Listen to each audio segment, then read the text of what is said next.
Well, our travel expert, Juliana Broste, Traveling Jules, is here with some tips for fall travel. First off, thanks for being here again. Always great to have you on. You actually have a tool to book something called what we're calling spontaneous travel. Oh yeah, I love to use Kayak's Explore tab. It's just the way when you're thinking like, I want to go somewhere, but I don't know where. This is that flexible tool that shows you, here are your options. So you can type in your city, so Denver, and then pick even a set date or a flexible, you could say the whole month of November. You can just be open or specific. And then the tool will actually show you all the places and the prices. So you can really hand pick what's a good fit. So recently I looked at Friday through Sunday, even this weekend, and there were over 10 cities you could go to for under 300 bucks. Wow. Yeah. Well, let's talk about that, like last minute destinations, because I feel like, throughout Colorado, especially this time of year, everybody wants the leaf peeping, and then the holidays are going to come, and you're trying to get into Aspen and all these places. It's hard because things book out. What are some locations that like you can do last minute and you can always get there? Yeah, well, I actually was recently in Sun Valley, Idaho, first time to Idaho. And it was so fun because I love going to all the places in Colorado. You can always just hop in your car and enjoy all the different resort towns. But it was so fun and so fresh to get a little bit out of, off the beaten path to Idaho to see a similar place where it's beautiful fall foliage right now. They had this festival, the Trailing of the Sheep Festival, where you see, it was very interesting to see something culturally that we don't have here, right? And to see traditions.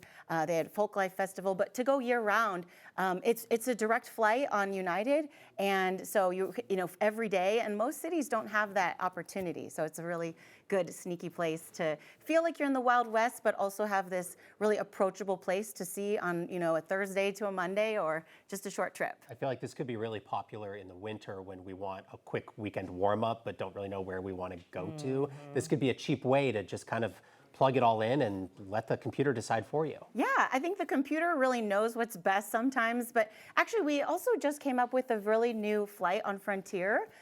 Just last week, you can now go to Corpus Christi, Texas direct. So sometimes there's new things that the tool is now, starting on this date, there are new places you can go, and maybe you didn't know that. So yeah, have you been to Corpus Christi? I have grown from Houston, so yes, I have been to Corpus Christi many a times. Oh, okay, cool. Yes. I'm planning my trip there because you're going? Yeah, it's got 100 miles of beach, and you could go horseback riding on the beach. Yeah. It's cute. Big foodie scene, so I'm excited that we can go there now. Anywhere you can go direct and don't have to stop a few times, that's always a good place to go. Let's talk about this Michelin Key, because finally Colorado is in the conversation of all the Michelin restaurants, and we've arrived in that way. But talk to us about hotels, because they can get recognition from Michelin as well, and we have some. Yes, it's so exciting that we have 4 One Key honorees here in our city. The Populous is the newest one, the one that's really themed, inspired by aspen trees. And everywhere you go, every room in the rooftop Stellar J restaurant, you have those beautiful windows. So it's just nice to have a list to really start with to see where should I go. The Crawford Hotel at the Union Station is a One Key Michelin hotel as well.